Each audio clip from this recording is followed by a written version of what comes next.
10-year-old boy claims to be Father Jerzy Popiełuszko and reveals a shocking truth about his past life.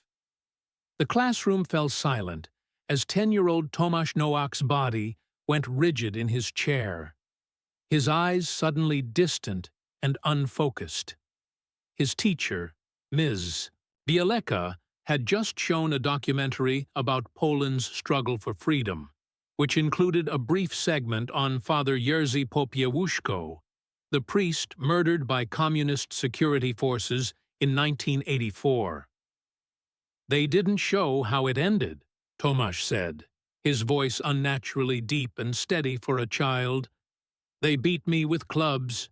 My jaw was broken before they even reached the dam.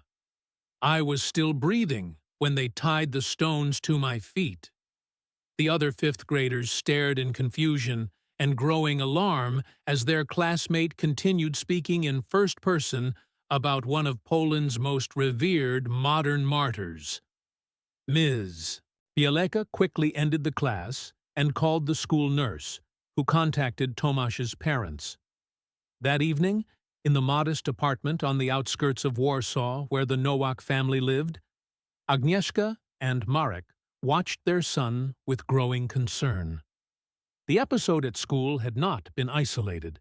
For weeks, Tomasz had been experiencing nightmares, waking up gasping and clutching at his throat as if drowning.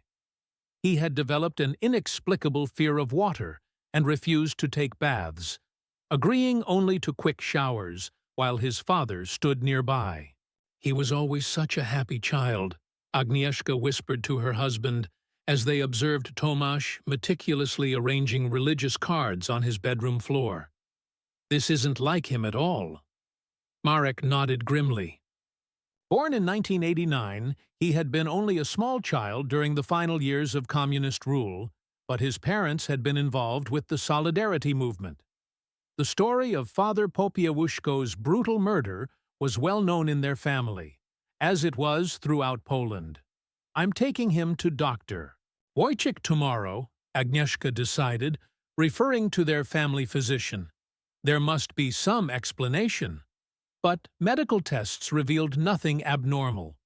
Blood work, neurological exams, even an MRI showed Tomasz to be a perfectly healthy 10-year-old boy. It was only when Dr. Wojciech casually mentioned the upcoming anniversary of Poland's freedom from communist rule that something shifted in the child's demeanor. "The revolution began before they killed me," Tomasz said matter-of-factly, his voice once again taking on that unsettling adult cadence. "I told them in my last sermon that a nation can only be free when it stands in truth." Disturbed by this continuing behavior, Dr. Wojciech referred the family to Dr. Anna Kowalska, a child psychologist specializing in trauma. During their first session, Dr. Kowalska attempted to establish rapport with Tomasz through simple conversation about his interests and family life. The boy responded normally at first, speaking about his love for football and his difficulty with mathematics. Then Dr. Kowalska, following standard practice, asked Tomasz to draw a picture of himself. What emerged on the paper was not the figure of a child, but a detailed sketch of a man in priest's vestments, standing before a congregation. "Can you tell me about this drawing, Tomasz?" she asked carefully. The boy looked up, but the eyes that met hers seemed somehow different. Older, weighted with experience beyond his years. "This is me giving the homily at St. Stanislaus Kostka Church, the Sunday before they took me," he replied. "I spoke about truth that day. I said that to remain faithful to truth is to remain faithful to God." For the next 45 minutes, Dr. Beda stirred. Kowalska documented as Tomasz, or whoever he believed himself to be in these moments, spoke fluently about theological concepts, political situations in 1980s Poland, and specific details about the life of Father Jerzy Popiełuszko. The security officer who stood at the back of the church always wore the same brown jacket, he said at one point. He thought he was being subtle, but everyone knew. We called him Thursday, because he only came to the sermons on Thursdays, when I spoke most directly about freedom. This detail caught Dr. Kowalska's attention. As the daughter of solidarity activists, she had read extensively about Father Popiełuszko, but had never encountered this particular information in any book or documentary. "How do you know about this officer?" she asked. "Because I saw him every week for months," Tomasz replied simply. "He had a scar along his left eyebrow. He was there the night they took me, in the second car." After the session, Dr. Kowalska made some calls to colleagues with connections to historians of the period. 3 days later, she received a package containing previously unpublished security service photographs from the surveillance of Father Popiełuszko. Among them was a grainy image of a man with a distinctive scar along his left eyebrow, identified in the margin notes as Agent Czwartek, said Thursday. The discovery disturbed Dr. Kowalska enough that she arranged a joint session with the Nowaks. Together, they watched as Tomasz, unprompted, described the interior of Father Popiełuszko's apartment in detail, including the location of a hidden prayer space behind a movable bookshelf where he had kept his most private journals. "How could he possibly know these things?" Agnieszka asked, her voice trembling. "Eater, we've never discussed Father Popiełuszko in detail at home. Tomasz was born 20 years after his death." Dr. Kowalska had no easy answers. "There are cases in the psychological literature of children exhibiting knowledge they couldn't possibly have acquired through normal means," she admitted. "Some researchers call it cryptomnesia, forgotten memories resurfacing. Others suggest more unconventional explanations." "Like reincarnation?" Marek asked skeptically.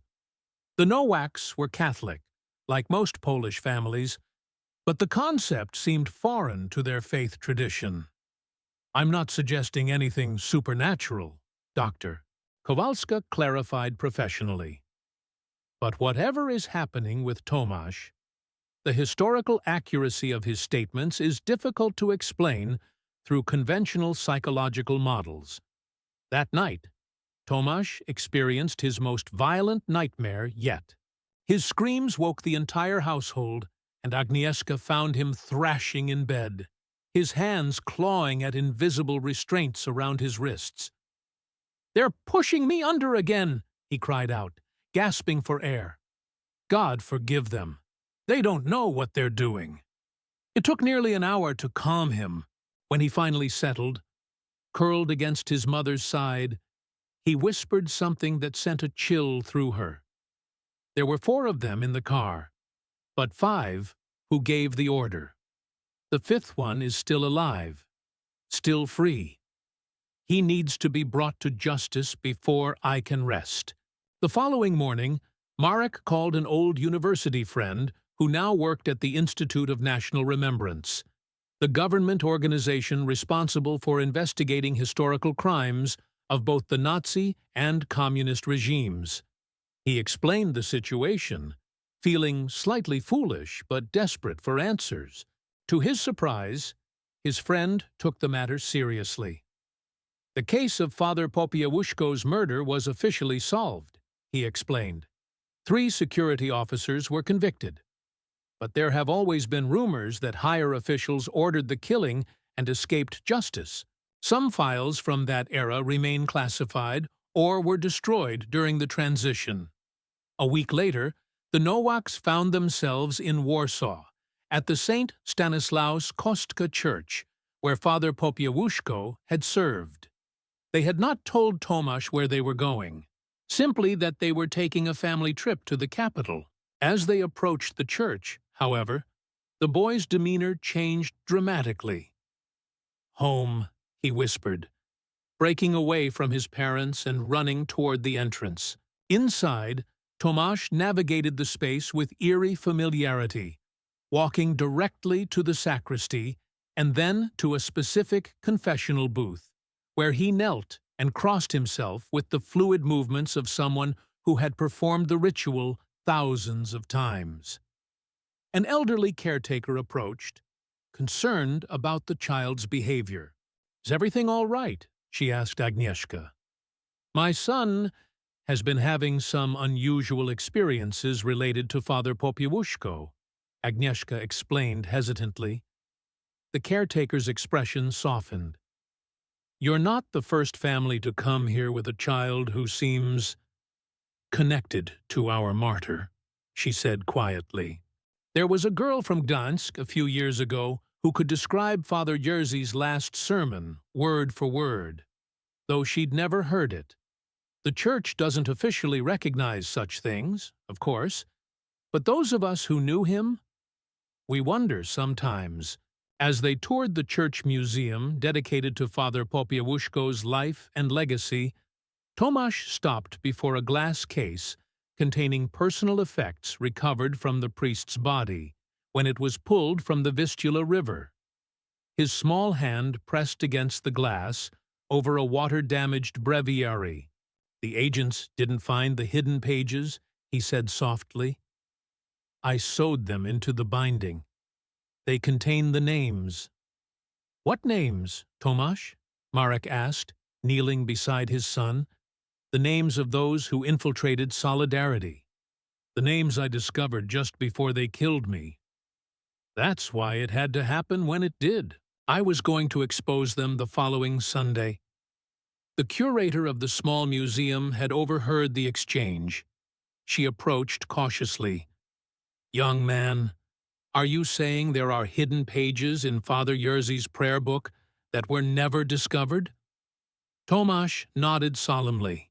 3 pages, folded very small and sewn into the back binding with black thread. "I did it myself the night before I went to Bydgoszcz." The curator exchanged glances with Marek and Agnieszka. "The breviary has never been completely taken apart," she admitted. "After its recovery from the river, it was minimally restored and preserved as it was found. No one ever suspected it contained hidden information. That evening, in their hotel room, the Nowaks watched the national news in shock as it was announced that hidden documents had indeed been discovered in Father Popiełuszko's breviary, exactly as Tomasz had described. The museum had obtained special permission to carefully examine the book after their visit. While the content of the documents was not disclosed, the news reporter confirmed they were written in Father Jerzy's handwriting and appeared to contain sensitive information related to his activities with the Solidarity movement. "How is this possible?" Agnieszka whispered, looking at her son, who was now sleeping peacefully for the first time in weeks. How could he know? Marek had no answer, but as they sat in silence, Tomasz stirred and spoke without opening his eyes. "There is more to tell, much more, about who gave the orders and why they were really afraid of me. It wasn't just my sermons. It was what I had discovered about their plans. They are still hiding today. Some of them still in positions of power. That is why I had to come back." The discovery in Father Popiełuszko's breviary made national headlines across Poland. By morning, journalists had gathered outside the Nowaks' Warsaw hotel, forcing the family to remain inside while Marek frantically made calls seeking assistance. Help came from an unexpected source. Father Karol Wojtyła, a young priest currently serving at St. Rebern Stanislaus Kostka Church, and nephew of one of Father Jerzy's closest friends. "I can get you out through the service entrance and take you somewhere safe," he offered when he arrived at their room. "The media attention will only intensify once the contents of those documents become public." Tomasz, who had been quietly drawing in a corner, looked up at the sound of the priest's voice. His expression shifted to one of recognition and warmth. "Karol, how is your Uncle Tadeusz? Does his knee still trouble him after the pilgrimage to Częstochowa in '83? Father Karol froze, staring at the boy. How could you possibly know about that? My uncle's knee injury from that pilgrimage isn't something that was ever published or discussed publicly. Key, we prayed together for his recovery, Tomasz replied with the casual certainty that had become characteristic of these episodes. In the small chapel behind the rectory, the one with the cracked window that whistled when the wind came from the east, the young priest's face drained of color. The chapel he described had been renovated years ago, the whistling window replaced long before Tomasz was born. As they escaped through back alleys to Father Karol's modest car, Agnieszka noticed how the priest kept glancing at her son in the rearview mirror, a mixture of wonder and apprehension on his face. "Where are we going?" she asked. "To Professor Jan Adamski. He's a historian specializing in the Solidarity movement and the final years of Communist Poland.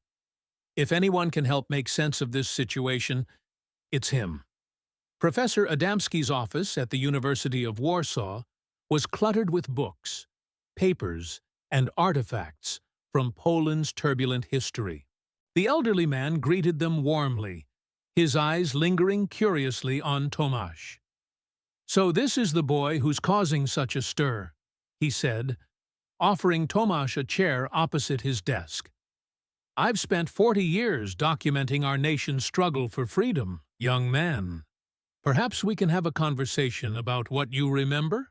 For the next 2 hours, the professor engaged Tomasz in a detailed discussion that increasingly resembled an oral history interview with a primary source rather than a conversation with a child.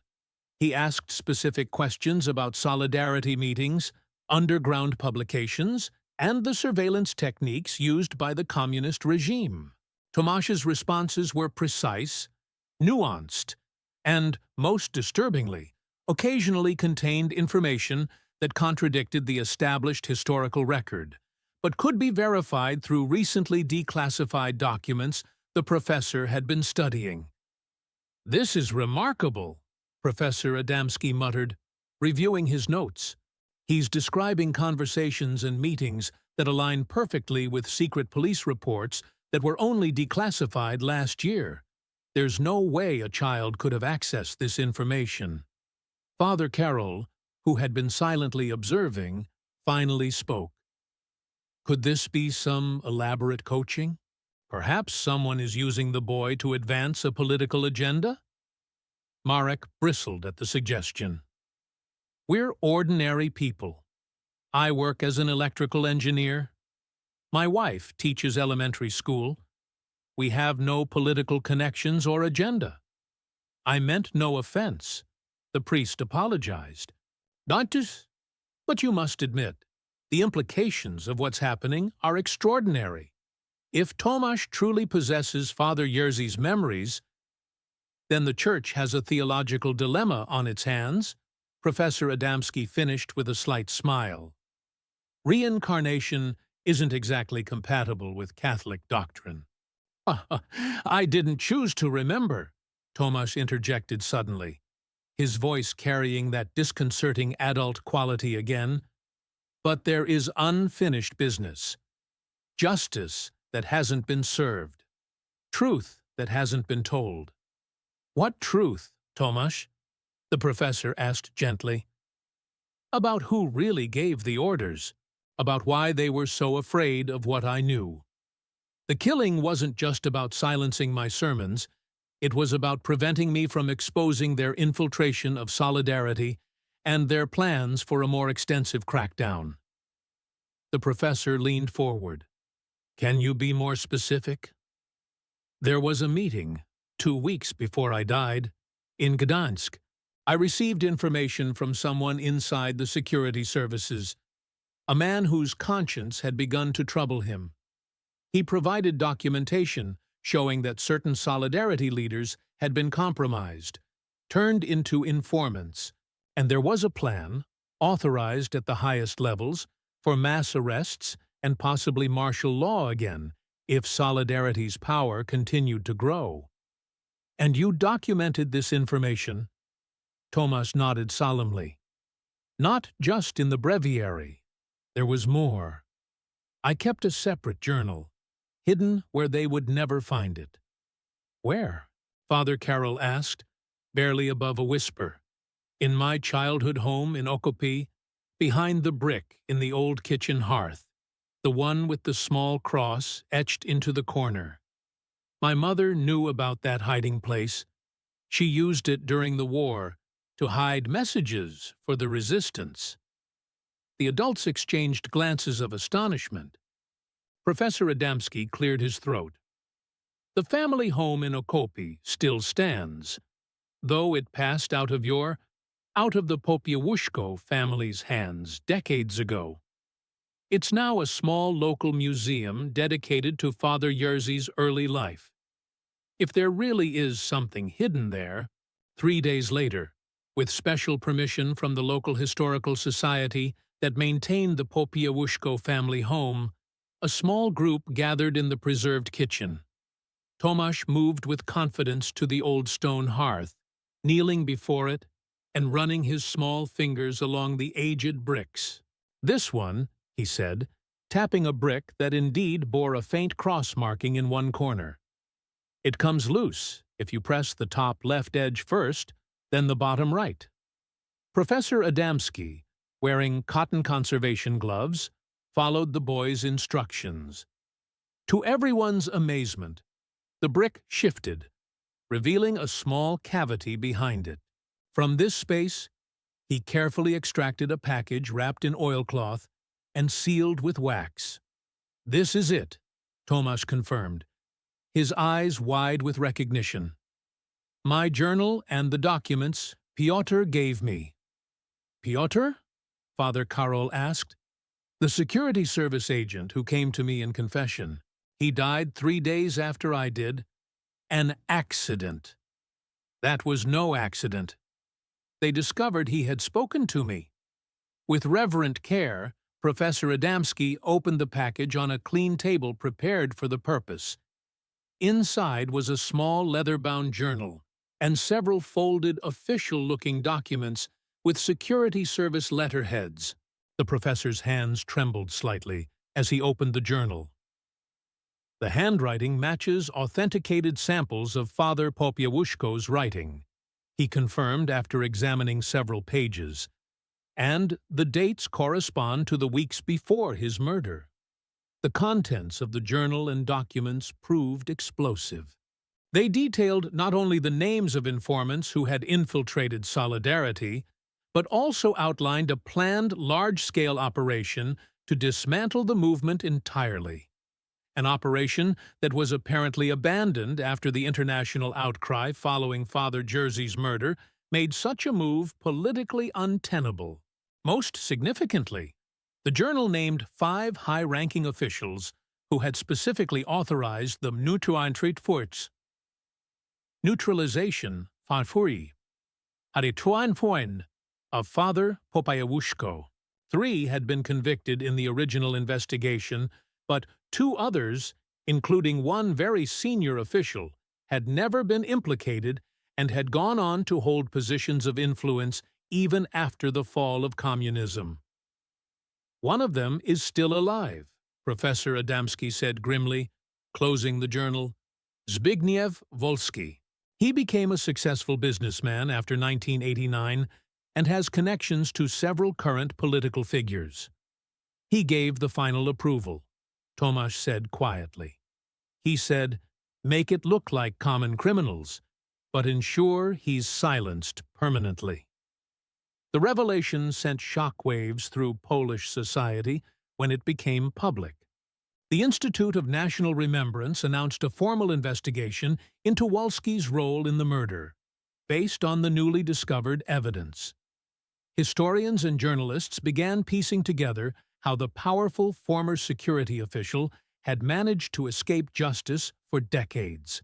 For the Nowak family, the aftermath brought both validation and new challenges. While many Poles viewed Tomasz with awe as an instrument of long-delayed justice, others, particularly those with connections to the old regime, suggested the entire affair was an elaborate hoax orchestrated by political opponents of those named in the documents. Medical experts and psychologists appeared on television offering competing theories, ranging from cryptomnesia to coached testimony to genuine paranormal phenomena. The Catholic Church maintained official neutrality, though individual priests like Father Carol privately expressed belief in the authenticity of Tomasz's memories. Through it all, Tomasz himself began to show signs of change. The nightmares diminished, and the transitions between his normal personality and the Jerzy persona became less abrupt, more integrated. It's as if the two consciousnesses are finding a way to coexist, Dr. Kowalska observed during a follow-up session. He's less frightened by the memories now, more accepting of them as part of his experience without being overwhelmed. On a cool autumn evening, almost exactly 1 year after Tomasz's first episode in the classroom, the family received a visitor, Helena Popiełuszko, Father Jerzy's elderly niece, and one of the few surviving family members who had known him personally. She had requested the meeting after following the news reports, initially skeptical but increasingly curious. The family welcomed her into their home with a mixture of nervousness and hope that she might provide additional validation, or perhaps closure. Tomasz was playing in his room when she arrived. When he came out to meet her, Helena gasped audibly, her hand flying to her mouth. "The way he holds his head," she whispered to Agnieszka. "My uncle had that same slight tilt to the right. A childhood injury from falling out of a tree." Tomasz approached the elderly woman, studying her face intently. Then, without prompting, he spoke. "You used to bring me strawberries when you visited Warsaw, in a blue ceramic bowl with white flowers painted around the rim. You would say they reminded you of the ones that grew behind our house in Okopi." Tears welled in Helena's eyes. "No one could know that. It was our little tradition, those strawberries. The blue bowl broke years ago. I've never spoken of it to anyone." She reached out tentatively, her weathered hand hovering near Tomasz's face, as if afraid to touch him. "Is it really you, Uncle Jerzy? Somehow, inside this child." Tomasz's expression softened with compassion that seemed far older than his years. "Part of me is here, Helena, not to stay, but to finish what was left undone, to bring truth to light." Snow fell gently outside the Warsaw courtroom where Zbigniew Wolski sat impassively, his expensive suit and composed demeanor a stark contrast to the gravity of the charges against him. The former high-ranking security officer, now a wealthy businessman with political connections, had been indicted for his role in ordering Father Popiełuszko's murder after the discovery of the hidden journal. In the gallery, separated from photographers by court officers, the Nowak family watched the proceedings with mixed emotions. The case had consumed their lives for nearly 8 months. Tomasz, now 11, had been interviewed by prosecutors, historians, and church officials. He had provided details that had been corroborated by newly declassified files and testimony from aging former security service members who had finally broken their silence. "Do you think they'll convict him?" Agnieszka whispered to her husband. "The evidence is strong," Marek replied, "but Wolski still has powerful friends." Their conversation was interrupted as the prosecutor called his final witness, a frail, elderly man who entered using a walker, assisted by a court officer. The prosecution calls Antoni Wierzbicki, former colonel in the Służba Bezpieczeństwa, from 1975 to 1989. A murmur rippled through the courtroom. Wierzbicki had been Wolski's direct superior during the early 1980s and had previously denied any knowledge of operations against Father Popiełuszko. His unexpected appearance suggested a dramatic reversal. As the old man settled into the witness stand, Tomasz suddenly gripped his mother's arm. "I know him," he whispered urgently. He was there the night they decided. In the office, with the green lamps, he signed the paper after Wolski. Marek signaled to their lawyer, who quickly made note of this new information. Throughout the investigation, Tomasz had continued to provide such details, specific memories that would subsequently be verified through other sources. It was as if Father Jerzy's memories were being unlocked progressively, triggered by new faces or documents presented during the investigation. Colonel Wierzbicki's testimony proved devastating to Wolski's defense. The elderly man, apparently facing his own mortality and seeking to clear his conscience, confirmed that Wolski had not only approved the neutralization operation against Father Popiełuszko, but had specifically instructed that it should appear to be a random criminal act rather than a state-sanctioned elimination. Wolski said the priest had become too dangerous because of the documents he had obtained. The colonel testified. He said, and I quote, "If what Popiełuszko knows becomes public, the entire network we've built within Solidarity will be compromised." During a recess, Professor Adamski joined the Nowaks in a private anteroom. The historian had become a regular presence in their lives, helping to contextualize Tomasz's memories within the broader historical record. Wierzbicki's testimony aligns perfectly with what Tomasz told us, he noted, reviewing his notes. It's the final piece that confirms the security apparatus wasn't just trying to silence Father Jerzy's sermons. They were specifically afraid he would expose their infiltration of the Solidarity leadership. Tomasz, who had been quietly drawing at a side table, looked up. There was a list of 23 names. 3 were in the inner circle of Wałęsa himself. This specific detail, the exact number of infiltrators, had not been mentioned in any of Tomasz's previous statements or in the recovered journal. Professor Adamski made a careful note. "Has he been continuing to remember new details?" he asked Agnieszka quietly. She nodded. "Hey, but differently now. The episodes are less dramatic. He doesn't seem to become Father Jerzy anymore. The memories just seem to surface naturally, as if they're integrating with his own." Dr. Kowalska, who had continued to monitor Tomasz's psychological well-being throughout the ordeal, had observed the same pattern. The traumatic nightmares had ceased entirely. The distinct personality shift that had characterized his early episodes, where Tomasz seemed to literally become Father Jerzy, had evolved into something more subtle, more integrated. "It's as if the two consciousness streams are finding harmony," she had explained during their last session. "Rather than competing for expression, they're merging into a coherent whole." When the trial resumed, Wolski's defense team attempted to discredit the new evidence, suggesting the journal could have been planted or fabricated. But forensic analysis had confirmed both its age and authenticity, and the specific details it contained had been increasingly corroborated by independent sources. After 2 weeks of testimony, the verdict came. Guilty. Zbigniew Wolski was sentenced to 15 years in prison for his role in ordering the assassination of Father Jerzy Popiełuszko. The courtroom erupted in a mixture of cheers and sobs as 3 decades of injustice finally found some measure of resolution. Outside the courthouse, journalists surrounded the Nowak family. "How do you feel about the verdict?" a reporter called out. Before his parents could respond, Tomasz stepped forward with a composure that belied his age. "Justice isn't about punishment," he said, his voice clear and steady.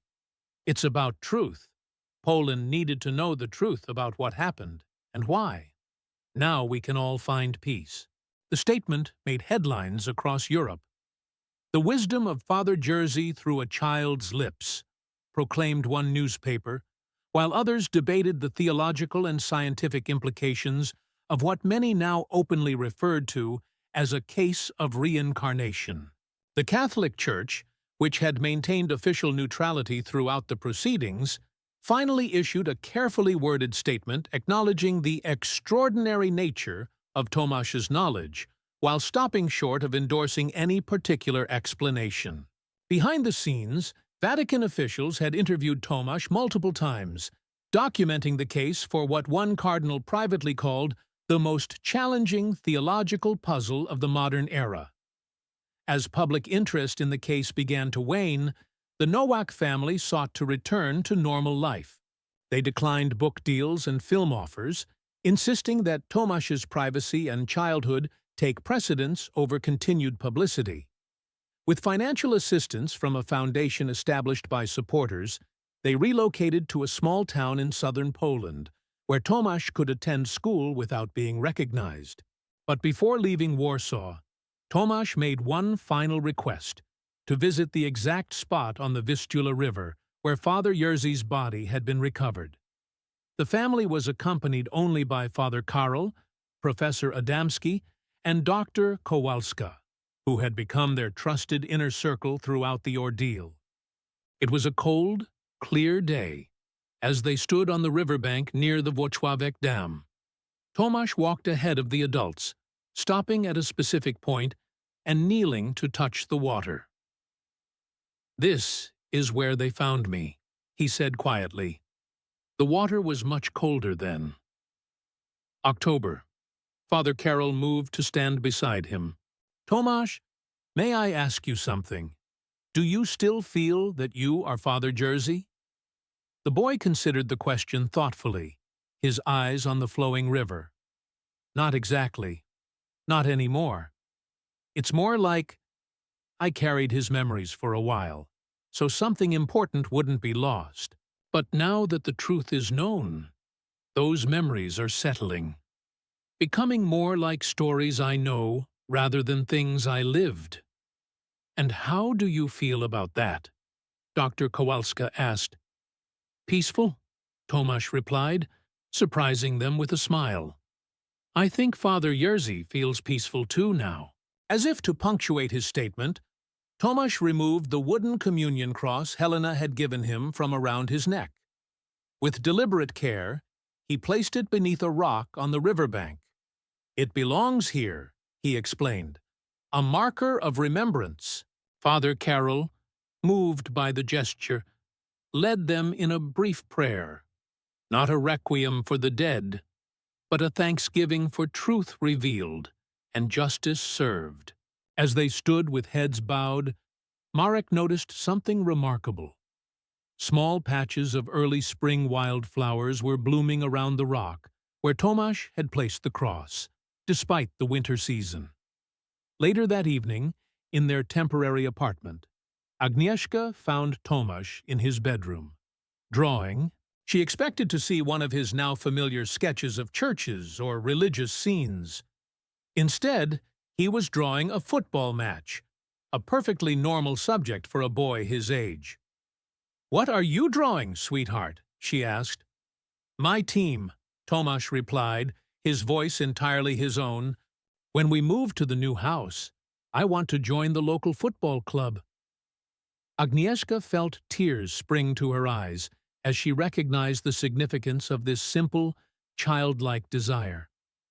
For the first time in over a year, Tomasz was speaking entirely about his own future, his own dreams. 3 years later, Professor Adamski visited the Nowaks in their new home.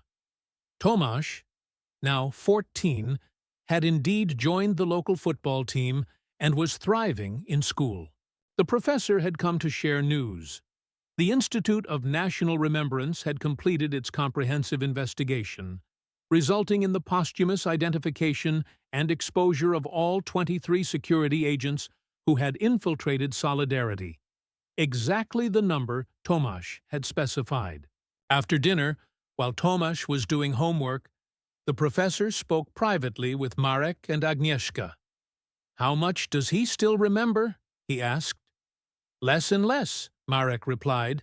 "He says it's like trying to recall a book he read years ago. The general outline remains, but the details have faded. Does that sadden him?" Agnieszka smiled. "No, he says it feels right. Like things have found their proper place. He still has an unusual interest in history and social justice for someone his age, but otherwise he's a normal teenager. And the theological questions? His relationship with the church? Complex, Marek admitted. He attends Mass with us, but he's developed his own understanding of faith that doesn't always align with official doctrine. He once told Father Carroll that God's truth is bigger than any church's teaching about it. Professor Adamski chuckled. That sounds like something Father Jerzy might have said. Before leaving, the professor presented them with an advance copy of his new book, Truth, Justice, and Memory, the Popiełuszko Case Reconsidered. The comprehensive work documented not only the original murder and investigation, but the extraordinary circumstances that had led to the final resolution of the case decades later. I've been careful to protect Tomasz's privacy, he assured them. While I discuss the new evidence that emerged, I've focused on its historical significance rather than sensationalizing its source. That night, after everyone had gone to bed, Tomasz sat alone at his window, looking up at the stars. On his desk lay Professor Adamski's book, which he had briefly thumbed through before setting aside. Next to it was a worn copy of a collection of Father Jerzy's sermons, given to him by Helena Popiełuszko before she passed away the previous winter. On the inside cover, she had written, "Two souls, one mission, to bear witness to truth. May you carry forward what he began." Tomasz no longer felt the sharp distinction between his own consciousness and the memories that had once seemed to possess him. What remained was a deep, abiding sense of purpose. Not the specific calling of Father Jerzy Popiełuszko, but something uniquely his own, informed by the extraordinary connection he had shared with the martyred priest. In a journal he had recently begun keeping, he wrote, "I don't know if I'll ever fully understand what happened to me, whether it was reincarnation, divine intervention, or some mystery science hasn't yet explained, doesn't really matter anymore. What matters is that truth prevailed. Justice was served. A wrong was made right." Father Jerzy's motto was, "Overcome evil with good."